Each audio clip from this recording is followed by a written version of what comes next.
Comment est-il possible d'avoir une attitude positive, même dans l'adversité, alors que tout semble injuste ou perdu? Est-ce que ta volonté personnelle te mène au bonheur ou penses-tu qu'il est parfois préférable d'écouter et de suivre un autre chemin que sa propre volonté?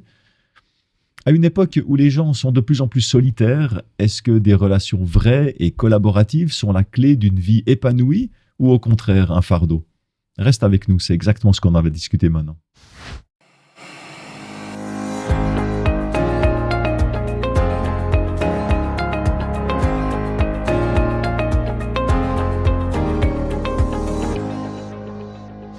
Bienvenue à chacun, ça me fait très plaisir de vous retrouver pour cette émission 3DS, pour discuter de la Bible, de la parole de Dieu, pour continuer notre étude de notre trimestre, pour même terminer ce trimestre qui a pour thématique unir le ciel et la terre, une étude donc de Christ dans les épîtres aux Philippiens et aux Colossiens. Et pour cette 13e étude, nous avons un titre qui s'intitule, qui est « Debout dans toute la volonté de Dieu ». Pour discuter de cette thématique et pour clore ce sujet d'étude de tout notre trimestre, j'ai avec moi deux invités qui sont sur ce plateau, que je remercie chaleureusement de leur présence. Abigail, qui est avec à ma gauche. Merci d'être là de nouveau. Merci. Merci aussi à toi, Alex, d'être présent. Et je vous laisse un petit mot de votre côté pour vous présenter. Je suis Abigail, je suis espagnole. Et puis, je suis infirmière, femme de pasteur, maman. Alors, ça fait beaucoup de choses. Oui, moi, je pense. Hein. Je crois que tu as des journées bien remplies. Oui, totalement. Je suis très contente d'être ici aujourd'hui avec vous. Merci beaucoup. Merci, c'est gentil. Alex?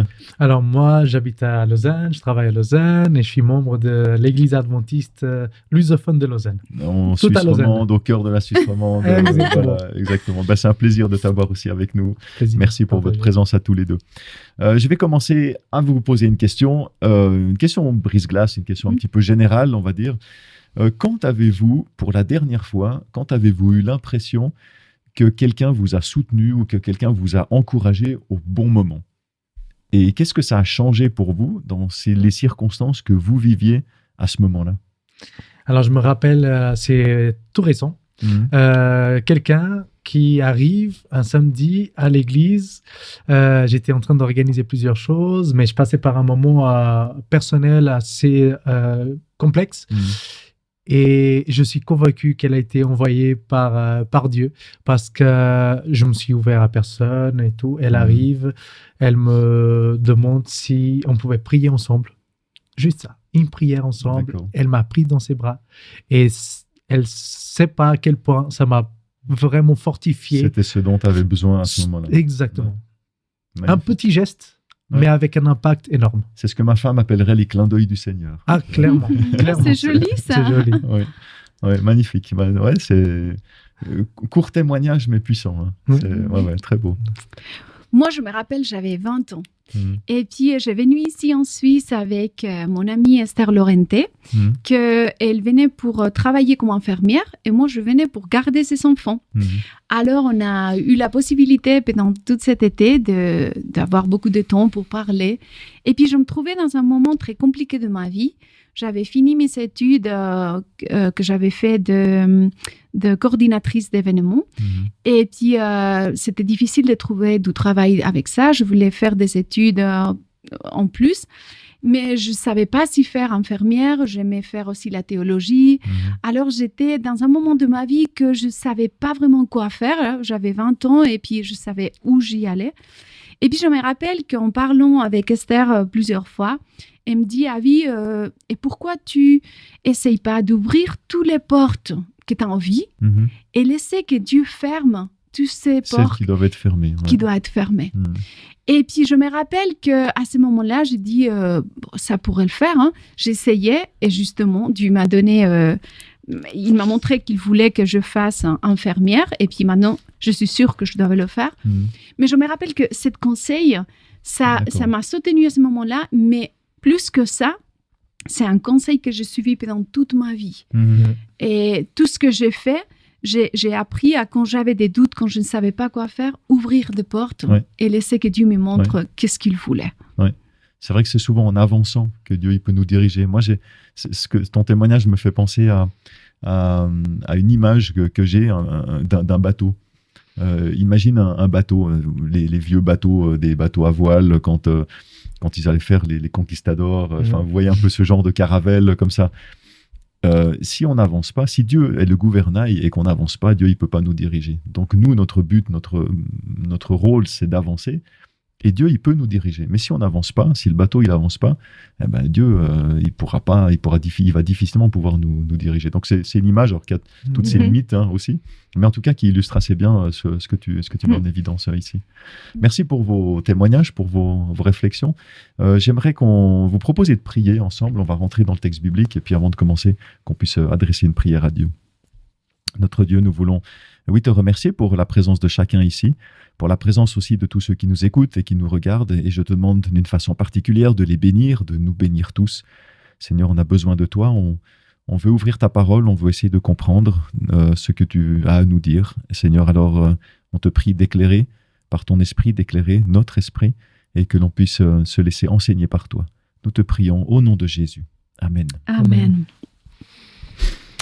Cette semaine, le verset central de l'étude se trouve dans 1 Thessaloniciens 5 au verset 18. Donc, c'est une des lettres de Paul aux chrétiens de Thessalonique. Et ce texte nous dit « Rendez grâce en toutes circonstances, telle est à votre égard la volonté de Dieu en Jésus-Christ. » Dans ce verset qui se trouve à la fin, c'est à la fin d'une autre lettre de Paul, Paul, il parle ici de la volonté de Dieu et il encourage à suivre la volonté de Dieu qui est, comme je l'ai dit, de rendre grâce en toutes circonstances. Alors, c'est un verset qui est à la fin d'une épître, d'une lettre. C'est un verset qui introduit notre étude d'aujourd'hui et pour moi qui soulève deux thématiques différentes avec des questions qui s'y rapportent et que j'aimerais vous poser, que j'aimerais vous adresser et pour vous laisser après, évidemment, les commentaires. Alors, premièrement, comment est-ce qu'on peut rendre grâce ou remercier en toutes circonstances? Ça va loin quand même comme expression. Est-ce que même on peut dire c'est possible? Est-ce que c'est humainement possible? Et pourquoi cette demande de Paul? Pourquoi il fait cette demande? Pourquoi il nous encourage à ça? Et comment est-ce qu'on peut y arriver? Et d'autre part, quelle est l'importance de la volonté de Dieu? On parle aussi, Paul nous parle de volonté de Dieu. Qu'est-ce que c'est? Est-ce que c'est important? Est-ce que c'est encore actuel aujourd'hui à notre époque où chacun a appris à faire un petit peu comme il veut, selon ce que lui il veut. Et puis on aime bien que les gens acceptent nos choix plutôt que de changer nos propres choix. Donc la question de la volonté de Dieu, aujourd'hui à mon sens, c'est très actuel. Deux pistes de réflexion, mais qu'est-ce que vous pouvez partager avec nous à ce sujet? Moi, penser à ça, c'est difficile, parce que des fois, tu as des moments de ta vie où donner grâce, c'est pas évident. Ça que tu veux, c'est dire, mais écoute, Jésus, il faut que tu m'aides ici. Moi, ça me rappelle une histoire que j'ai eue quand on était ici à Genève, parce que mon mari, il fait ses études de théologie à Collonges. Et puis, je trouvais un très bon boulot. Je travaillais avec un très bon ami, Noémie, comme infirmière instrumentiste dans une clinique de la chirurgie de la main. Et puis, le travail était parfait par rapport à pouvoir payer les études et des autres choses. Mais ce n'était pas évident. Parce que quand on est dans un bloc opératoire, la tension, c'est très fort. Ouais. Et puis, des fois, les médecins ne sont pas toujours très faciles. Parce que c'est vrai, ce n'est pas évident ça qu'on doit faire. Et puis, il y avait des moments que je sortis en pleurant de bloc opératoire parce que la tension, ça que cette personne dit ou des autres. Et spécialement, il y avait un médecin que j'aimais beaucoup parce qu'il était très, très bon, mais qu'il était très, très difficile. Et puis, ce n'était pas évident de gérer la journée avec lui. Mais quelque chose qu'il aimait beaucoup faire, c'est qu'on était au milieu de l'opération, et puis il disait, si maintenant, je n'aurais pas cet instrument-là, comment je ferais? Et puis, il nous racontait des histoires de quand il avait été à la guerre, je ne sais pas où, machin. On nous ferait comme ça et comme ça. Il racontait toutes ces histoires. Je me rappelle, j'ai fini mon travail, on est parti. Et puis, des années plus tard, on est allé faire un voyage comme infirmière volontaire en Maroc. Et puis, on est parti dans des petits villages. Et puis, je me rappelle, j'avais lutté beaucoup avec Dieu à propos de cet médecin, parce qu'il y a eu des moments très forts. Et je me rappelle qu'on est en train de manger, et puis tout d'un coup, il y a quelqu'un qui arrive en courant en disant « Il y a un enfant qui a eu un accident, et puis il va perdre son doigt. » Et on était tous, j'étais avec des médecins. Et puis, tout d'un coup, on se trouve avec 7 gamins. Qu'est-ce qu'on fait? Comment on va les sauver, ces doigts? Et puis, parce qu'on n'a rien, on n'avait pas le matériel nécessaire. Et puis, tout d'un coup, je commence à voir des choses. Je me rappelle de cette médecin. OK, si on n'a pas ça, est-ce qu'on a ça? Et puis, je commençais à prendre des trucs qui normalement ne sont pas pour des opérations. Et puis, c'était toutes les choses que ce médecin m'avait appris. Mais des trucs que j'aurais jamais imaginé dans ma vie. Et puis, on a pu sauver le doigt de cette gamin. Et puis, à ce moment-là, je me rappelle, je me mis en genoux et je dis, Seigneur, mais comment tu... C'est ça. C'est... Des fois, tu vas vivre des choses que tu comprends pas, mais que tu dis, Seigneur, si je suis aujourd'hui ici, c'est parce que il y a quelque chose que tu vas m'apprendre. Et j'ai jamais pensé que ça que j'avais vécu des années en avance, ça allait m'aider pour aider une autre personne. Alors, il y a n'importe quoi arrive dans notre vie, Dieu peut l'utiliser pour faire des grandes choses. Et je pense que c'est là qu'il dit donner grâce partout. Parce que tu sais jamais quand ça peut aider pour des autres choses ou pour ça que tu as appris. Même dans des événements qui peuvent être a priori négatifs. Très négatifs. Mais Dieu, il peut montrer des choses. C'est très intéressant. Merci pour ce partage, pour ce témoignage. Compliqué. Hein, Allez, maintenant, il faut rebondir. Non, alors, je trouve super intéressant ce que tu as dit. Et c'est vrai que des fois, j'ai envie de dire qu'il y a certaines situations qui se passent dans notre vie qui c'est des délivrances, de la délivrance. Et d'autres, des situations graves. Ça me fait penser à un moment de ma vie où il m'a été diagnostiqué un problème de santé très, très grave. Et malgré cette situation-là, j'ai dû adopter un état d'esprit de gratitude, de dire que malgré ce qui m'arrive, je dois être convaincu et que c'est une expérience. C'est que qu'est-ce que je peux apprendre de cela? Qu'est-ce que cette situation-là, ce problème de santé, de quelle manière il va pouvoir me fortifier? Et c'est vrai que c'est pas évident, mais et un autre exercice qui c'est super important, c'est de se rappeler de toutes les bénédictions qu'on a reçues dans le passé. Et ça, souvent, même dans des groupes de prière et tout ça, quand on va prier, on pense toujours à des prières de demande, mais toutes sortes de prières. Et souvent, c'est un exercice qu'on n'a pas l'habitude dans notre société de faire, de remercier. On a plus tendance de demander. C'est beaucoup plus simple. Dieu, j'aimerais ça. Dieu, fais-moi ça. Dieu, ouvre-moi cette porte. Non. Alors, c'est un exercice vraiment de se rappeler. Ça fait partie de la gratitude. Se rappeler de tout ce que Dieu a fait pour nous. Toutes les portes qu'il a ouvertes. Et malgré les difficultés par lesquelles on est passé, si on y prête attention, on a appris des leçons. C'est jamais pour rien. C'est jamais pour rien. Je pense que tôt ou tard, et c'est aussi l'exemple que tu as donné, tôt ou tard, dans notre expérience de vie, de ce qu'on peut acquérir, de ce qu'on peut apprendre, finalement, ça nous sera utile quelque part et pour la bonne cause, pour quelqu'un de bien, selon les plans de Dieu. Oui, effectivement. Dans le dernier chapitre de Paul aux Colossiens, dans le chapitre 4, Paul y cite beaucoup de personnes. On voit par exemple au verset 7 et 8 Tichy que vous mettra au courant de tout, je vous l'envoie pour que vous connaissiez notre situation et pour qu'il vous encourage. Au verset 9, je l'envoie avec Onésime, ils vous mettront au courant de tout ce qui se passe ici, etc. Au verset 10, Aristarque vous salue, ainsi que Marc, le cousin de Barnabé. Au verset 11, Paul cite encore Jésus, qu'on appelle Justus, comme collaborateur. Verset 12, Paul parle d'Épaphras, qui les salue également et qui ne cesse de combattre pour vous dans ses prières, selon ce que dit Paul. Verset 14, Luc vous salue, ainsi que Démas. Enfin, toujours beaucoup de gens. Verset 17, Paul demande encore de saluer Archippe. Enfin, on voit que Paul, il connaît beaucoup de gens ici. Et quelque part, c'est interpellant, parce que c'est rare de voir ça dans les écrits de Paul, comme ça, d'avoir un étalage de relations, etc. Qu'est-ce que ça reflète par rapport à Paul, par rapport à sa vie? Pourquoi Paul, il insiste autant sur les noms, sur les relations, sur la collaboration? Pourtant, dans une épître, on l'a vu tout au long du trimestre, qui est assez théologique aussi. Quelle est l'importance des autres dans notre manière de vivre la foi aujourd'hui, à une époque très, très individualiste? C'est super intéressant. Et c'est vrai que, voilà, comme tu dis, dans nos sociétés, on valorise énormément l'individualisme et des efforts personnels, des objectifs personnels. Mais on voit l'importance de collaborer, de s'entretenir, de s'entraider, et de faire équipe. Et on voit ça depuis la création. Hein. Donc, on voit vraiment une collaboration, donc l'importance de travailler et avancer ensemble, même dans la mission. Si on voit ça en tant qu'Église, on a besoin des uns et des autres. On est tous des membres d'un seul corps. Donc, ça, c'est super important. Et on voit que quand il y a un membre qui souffre, l'autre, il souffre, tout le monde souffre. Et c'est super important de tenir ça et de se rappeler à quel point on a besoin des uns et des autres pour avancer dans l'objectif.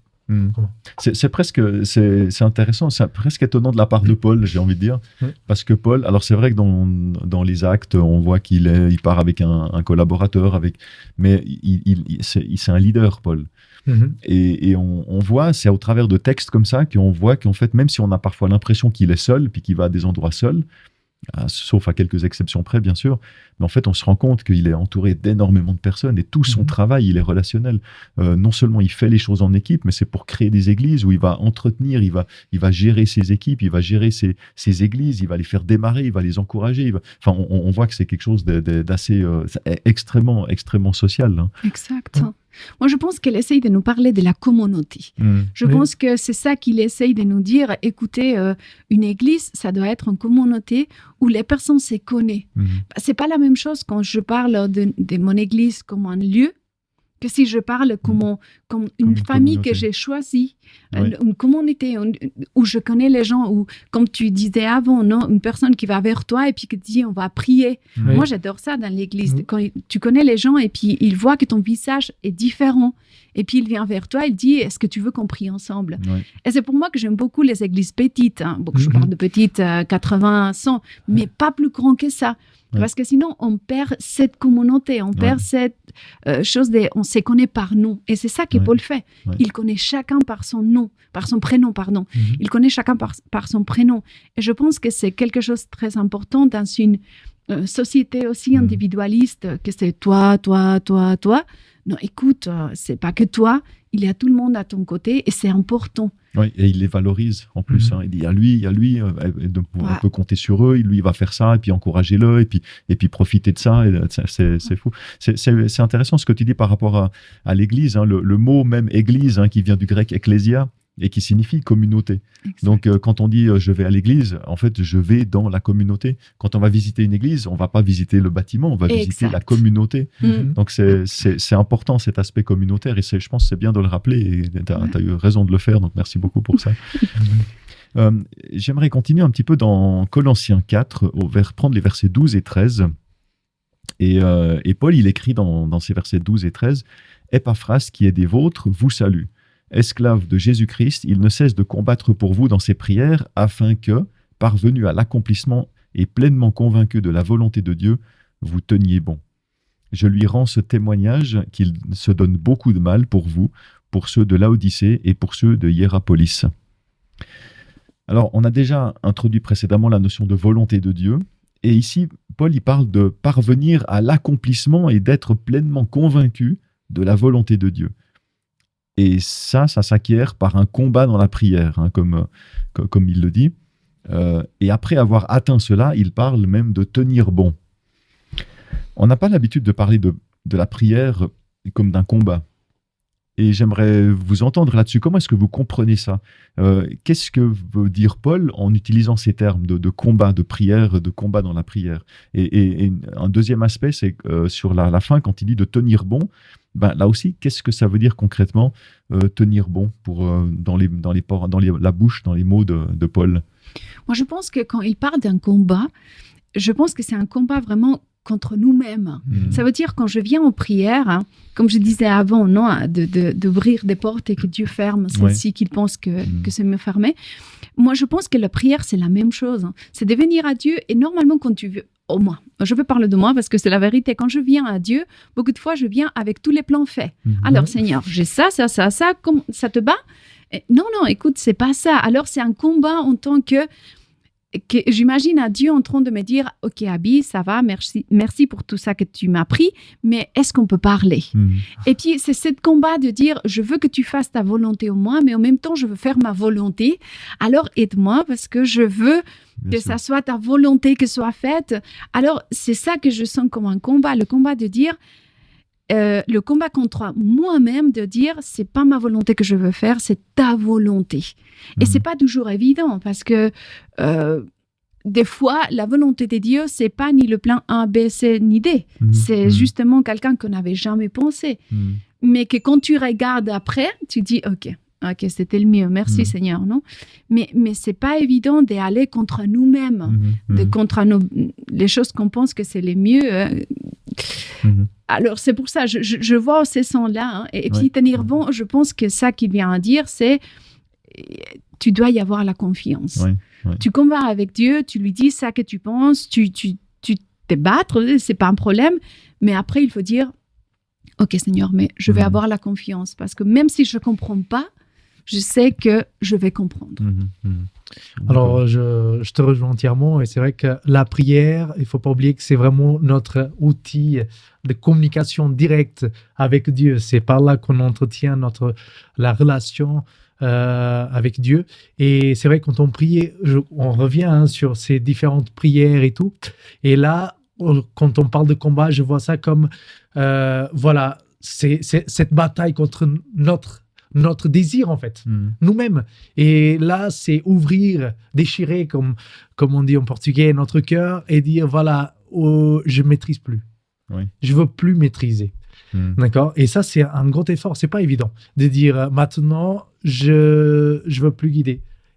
Je laisse mes plans, mes objectifs, tout ce que j'ai conçu dans ma tête. Maintenant, je mets entre tes mains et Dieu, j'ouvre mon cœur et tu connais la situation. Donc, c'est vraiment supplier, solliciter Dieu, tout en sachant que voilà, peu importe ce qu'on vit, l'important, c'est de placer Dieu toujours à la première place. Et par la prière, c'est le meilleur moyen, justement, de soumettre notre volonté. J'aime beaucoup, tout à l'heure, tu as donné l'exemple du bateau. Et imaginons si on va en plein mer et qu'on décide nous-mêmes, voilà, sans aucune orientation, on va se perdre. On va se perdre entièrement. On va ramer dans tous les sens. Mais lorsque on décide de dire, voilà, Dieu, tu prends comment on appelle l'éventail, hein? Non, le gouvernail. Le gouvernail, comment on dit? L'éventail, c'est... Pardon, voilà. Presque. C'est lui le gouvernail. Le gouvernail, pardon. Ouais, c'est pas moi. C'est pas mes convictions. C'est pas mes objectifs. C'est pas tous les plans que j'ai conçus. C'est lui. Alors là, on peut arriver à bon port. C'est très intéressant. Je pense qu'il y a aussi un élément qui vient compléter un petit peu ce que vous dites. C'est que je pense que dans l'esprit de Paul, il était clairement pas naïf. Il connaît très bien qu'il y a aussi un adversaire. Et quand il parle de combattre, en général, on combat quoi? On combat qui? On combat un adversaire. Et là, dans l'histoire, il y a un adversaire. Et nous, notre façon de combattre l'adversaire, c'est pas direct, parce que c'est perdu d'avance. Notre façon de combattre cet adversaire, c'est qui veut nous éloigner de Dieu. Mais quelque part, c'est de garder cette relation avec Dieu et de prier, donc au travers de la prière. C'est notre relation avec Dieu, c'est au travers de beaucoup de choses, mais principalement par la prière. Et de combattre, c'est une façon de combattre, de rester accroché à Dieu et de prier Dieu pour que lui, ça fait partie de nous, de ce que nous, on peut faire à notre niveau humain. Le reste, c'est Dieu qui le fait. Mais nous, à notre niveau, notre combat, il est justement en faveur de Dieu et pour la prière. Et je pense qu'il y a cet aspect-là aussi que Paul avait en tête et que ça vaut la peine peut-être de rappeler parce qu'on met bien, puis Satan, l'adversaire, il est très content quand on ne le mentionne pas et qu'on oublie qu'il est là. Mais je pense qu'il faut être réaliste et se dire non, mais il y a aussi un adversaire. Et une façon de combattre dans la prière, c'est aussi une façon de lui résister. Simplement en étant resté connecté à Jésus, à Dieu. Tout à fait. Dans la suite du texte, j'aimerais prendre la suite dans Colossiens 4, versets 14 et 15. Paul écrit « Luc, le médecin bien-aimé, vous salue, ainsi que Démas.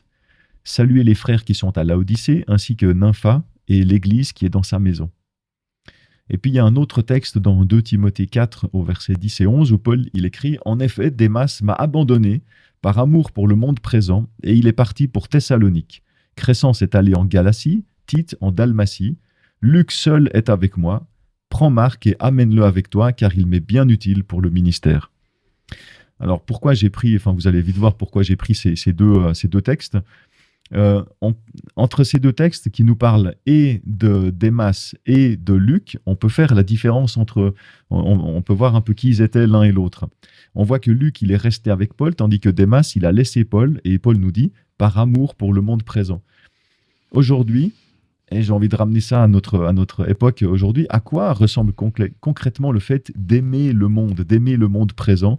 Peut-être qu'on s'en rend compte, peut-être qu'on s'en rend pas compte, mais qu'est-ce que ça veut dire concrètement? Et puis, quels sont à votre avis les signes, et ça c'est très personnel et très concret dans notre vie de chrétien aujourd'hui, quels sont à votre avis les signes qu'une foi est en train de s'affaiblir? Peut-être qu'on n'en a même pas encore conscience, mais on sent qu'il y a des symptômes ou des choses qui émergent, et puis on voit que voilà, qu'il faut peut-être faire quelque chose, parce que la foi, il y a des hauts, il y a des bas, mais les signes qui nous montrent que c'est un petit peu en perte de vitesse. Alors toi, tu aimes la randonnée, n'est-ce pas? On aime bien absolument, la randonnée. Absolument. Qu'est-ce qui arrive quand tu fais pas une randonnée pendant longtemps, où tu arrêtes de faire de l'exercice?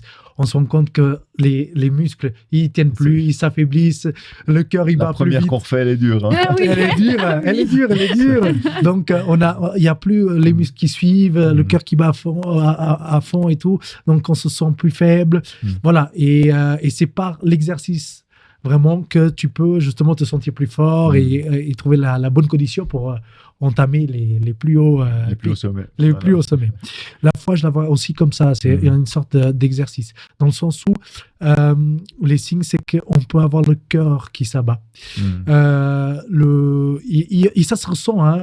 C'est écrit en proverbe aussi. C'est que ça se voit dans notre semblant, dans notre physique. Il y a quelque chose qui se passe aussi physiquement quand on commence à justement à déplacer Dieu du premier rang, donc à mettre d'autres choses à la place de Dieu. D'accord. Et c'est des petits signes comme ça qu'on voit, et c'est super important justement aussi comme on s'exerce pour la randonnée, tout ça, par la prière, par cette confiance constante, par cet exercice régulier de fortifier notre foi avec Dieu. Ouais. D'accord, merci beaucoup. Moi, en priant la question que tu as faite d'aimer les mondes, pourquoi il dit ça, non? Je pense qu'il faut voir un petit peu, parce que c'est pas évident, non? C'est une expression que des fois on utilise beaucoup les chrétiens en parlant de monde comme des personnes ailleurs, non? Je pense qu'à ce moment-là, le problème, c'est que Démas, il a décidé qu'ils ne voulaient plus continuer avec cette vie-là. Parce que ils étaient dans un moment où ils avaient tout laissé pour Dieu. Ils étaient en train de prêcher par tout le monde, où ils pouvaient y aller. Mais le reste du monde, il faisait sa vie normalement. Alors, tout ça qu'ils avaient laissé de côté, ce n'était pas évident. Et puis, j'imagine qu'il a eu des personnes comme Démas qui, dans un moment donné, ils ont dit « j'en peux plus ». C'est fait, je vais avoir une vie normale, on va dire, non? Et puis des fois, c'est quelque chose qui nous arrive à nous aussi, et je pense que c'est là que la faiblesse de la foi commence à arriver, non? Quand on commence à voir que les principes qu'on a dans la Bible sont pas tellement si importants, parce que peut-être, tu vois, je vois que les gens sont contents, qu'ils n'ont pas de problème, et puis ils n'ont pas les mêmes principes que nous, alors peut-être on fait trop d'attention à ça, quand ça c'est pas important, machin. Et puis ça commence d'une façon qu'on voit pas. On commence à s'éloigner. C'est ça. Et puis et dire bon, ça c'est pas aussi important, ça non plus.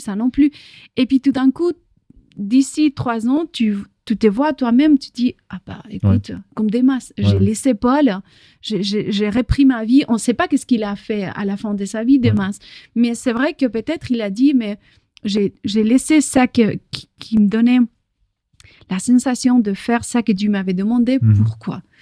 Et je pense que c'est humain, c'est normal, mais il faut faire attention, parce que comme tu bien as dit avant, il y a dans cette partie, il y a aussi un autre joueur que de fois on oublie. Et lui, il est là aussi pour dire non, mais c'est pas grave, mais ça fait rien, mais vas-y, mais machin. Alors, je pense qu'il faut bien être gaffe et puis Et puis se dire, est-ce que vraiment je suis... Seigneur, est-ce qu'on a une bonne relation, toi et moi? Est-ce qu'on a assez de temps ensemble? Et en même temps, faire attention quand on parle, hein, de ne pas... Parce que c'est vrai que Paul, il est très comme ça, hein, mais des fois... Mais quand on parle de monde, c'est des gens à lesquels on a été appelés à les retrouver pour les parler des dieux. Ouais. C'est vrai que cette notion de petit à petit, hein, qu'on dévie petit à petit, souvent, c'est des décisions qu'on prend de ne pas faire ci ou de ne pas faire ça ou de faire autrement ou de faire, etc. Et en soi-même, ce n'est pas forcément une mauvaise décision, mais ça peut nous mettre sur un chemin où c'est peut-être plus facile après de prendre une deuxième décision, puis une troisième décision qui, individuellement, ne sont pas forcément des mauvaises décisions, mais à la chaîne, ça nous mène sur un chemin peut-être qu'on n'aurait pas imaginé, qu'on n'aurait pas voulu. Et c'est pour ça que ça vaut la peine, des fois, dans notre vie, mais je pense un peu dans tous les domaines, de faire un peu le point, puis de se dire, j'en suis où maintenant ? Ça peut être dans l'éducation des enfants, ça peut être dans le couple, ça peut être dans le travail, ça peut être aussi dans sa relation spirituelle, dans sa relation avec Dieu, dans sa vie spirituelle. Et dans beaucoup d'endroits, de faire le point, même au niveau du travail, il y en a qui font des bilans de compétences ou des choses comme ça. C'est nécessaire pour faire ressortir des choses, peut-être qu'on ne s'est pas rendu compte sur quel chemin on est allé. Et j'aimerais aussi... rebondir sur une chose que tu as dit par rapport au monde.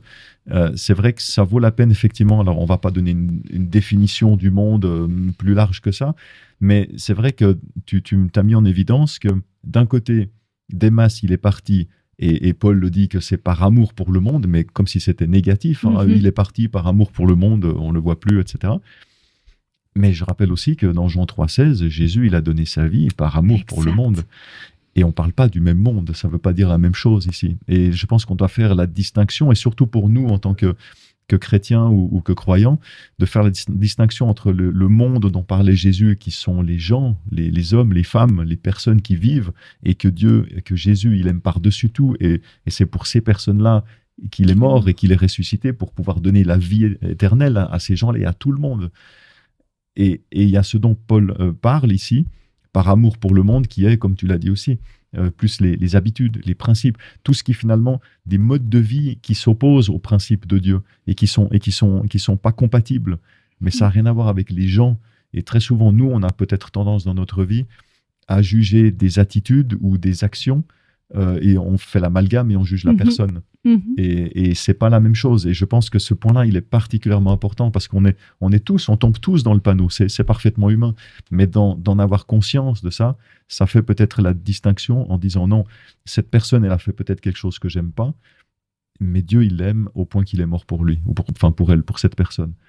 Et je pense que nous, dans notre tête, on doit pouvoir faire cette différence si on se réclame du disciple du Christ, et le Christ nous invite à faire cette différence pour aimer les gens, même si ce qu'ils font, on n'aime pas, ou que ça contredit certaines lignes de conduite ou certains principes dont parle Jésus et que Paul y retranscrit aussi. Donc voilà, 2 éléments que je trouve intéressants par rapport à ce que tu as dit aussi. Je ne sais pas si Alex, tu veux rebondir ou pas, si d'un coup il y a une idée ou quelque chose qui est passé par la tête, ou pas plus que ça. Ça va. Très bien. Alors, on arrive maintenant à la fin de notre étude. On est à la fin du trimestre. Alors, comme d'habitude, j'aimerais vous laisser la parole, donc tu vas quand même dire quelque chose. Oui. Mais quel est pour vous le plus important de ce qu'on a vécu, de ce qu'on a discuté aujourd'hui, de ce qu'on a étudié, mais aussi peut-être de manière générale avec votre vision plus globale sur cette étude du trimestre, sur les Philippiens, sur les Colossiens. Qu'est-ce que vous retenez de principal de votre côté ? Moi, je peux commencer avec l'exemple que tu as donné du bateau, ça m'a beaucoup parlé. D'accord. Dans le sens de l'importance que le gouvernail soit Dieu, mais aussi rappeler que si on est tous dans le même bateau, on a tous la même mission. Oui. C'est important qu'on rame tous dans la même direction. Oui. Parce qu'on connaît, s'il y en a un qui rame dans un sens et dans l'autre, on va tourner en rond. Et on ne va pas pouvoir avancer. Et ça, c'est super important. Ça, c'est une priorité. D'accord. Merci. Oui. Très beau message central. Moi, je retiens surtout le fait d'être une communauté. Je pense que l'importance de comprendre qu'on est ici pour servir les uns et les autres. De ne pas penser à ça que j'ai envie, à ça que j'ai besoin, à que les choses soient faites comme je veux soit faite, sinon à penser aux autres, comment, avec ma communauté, avec les personnes qui sont à mon côté, comment est-ce qu'on peut aider le reste des personnes. Comme Paul, Paul, il a donné sa vie, et puis on l'a vu dans ces 2 lettres. Il a donné sa vie parce qu'il croyait vraiment que Jésus était la personne qui pouvait nous sauver, et puis que tout le monde devait savoir. Et puis, il n'a pas dit toi oui, toi non. Il est allé pour parler à tout le monde. Et je pense que moi, ça que je retiens de tous les hommes qu'on a vus, c'est que l'importance de que Dieu nous appelle à faire la même chose. Et puis, l'endroit où on peut trouver cette force, cette décision de le faire, c'est la communauté. Alors qu'on n'oublie pas qu'on est avec des personnes avec ses défauts comme nous, avec ses problèmes comme nous, mais aussi avec ses désirs de faire des choses pour la cause. Et la cause, c'est que tout le monde puisse savoir que Dieu les aime autant qu'il est venu à mourir pour eux. Et si Paul, il écrit ces 2 lettres aux Philippiens qui connaissaient très bien et aux Colossiens qui connaissaient moins bien, c'est parce qu'il aimait ces communautés. Exact. Parce qu'il voulait les développer, il voulait voir que les problèmes s'éloignent et qu'il voulait les encourager, etc. Donc l'importance de la communauté, de maintenir cette unité, cet amour au sein et pour la communauté. Exact. Eh bien, merci beaucoup. Ça m'a fait très plaisir d'être avec vous, de pouvoir partager ces moments ensemble. Voici les 5 essentiels de la semaine. La mission avance quand chacun joue sa part. Seul, on s'épuise, mais ensemble, on va plus loin. Et deuxièmement, l'unité n'est pas juste un luxe dans l'Église, c'est une force spirituelle vitale. 3e point, tenir ferme dans toute la volonté de Dieu, c'est viser la maturité et pas la facilité. 4e, vivre dans le monde sans lui appartenir, c'est choisir chaque jour à qui va notre cœur. Et 5e, rester debout jusqu'au bout demande une décision claire, laisser Christ régner sans rival. Voilà, encore une fois, merci. Je pense qu'on se reverra dans des prochaines émissions. En tout cas, je n'hésiterai pas à vous faire revenir ici, à vous redemander, en tout cas, si vous le pouvez, si vous le voulez bien. Je dis juste un petit mot aussi pour la semaine, à partir de la semaine prochaine, on va commencer, et je m'adresse en particulier à vous, la semaine prochaine, on va commencer un nouveau trimestre, une nouvelle thématique, un nouveau sujet d'étude qui s'intitule « Grandir dans sa relation avec Dieu ». Donc, c'est une nouvelle étude qui va s'étaler sur 13 semaines où on aura l'occasion chaque semaine de nouveau de prendre différents textes et de pouvoir partager, de pouvoir étudier qu'est-ce que ça veut dire et qu'est-ce que ça veut dire pour moi spécifiquement, personnellement, individuellement, dans ma vie, grandir dans ma relation avec Dieu. Donc, je vous donne rendez-vous à la semaine prochaine et d'ici là, passez une bonne semaine et soyez bénis.